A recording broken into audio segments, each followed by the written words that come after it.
became pretty apparent that this is not normal course of business.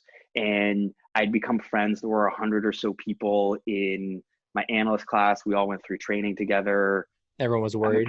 I'm a pretty sociable guy. I transplanted myself from an environment that I had a whole lot of friends into an environment where I literally know two people. There are two other people from my graduating class that moved to London with me. The three of us lived together. One of the other guys actually worked at Credit Suisse as well. Oh, okay. That was the extent of the friends I had in London. So I became friends with a whole bunch of other people during training, and it was fun there from mostly continental Europe. But then quickly, we started in September. By December, probably a third of the class had been fired, and then by kind of January into February, it was more and more. And I remember there were 6 cubicles together. How did they fire people with like almost no experience and it's just random? Yeah, I think that's another one of those moments where I just got really lucky. Did one of your roommates get fired? Nope.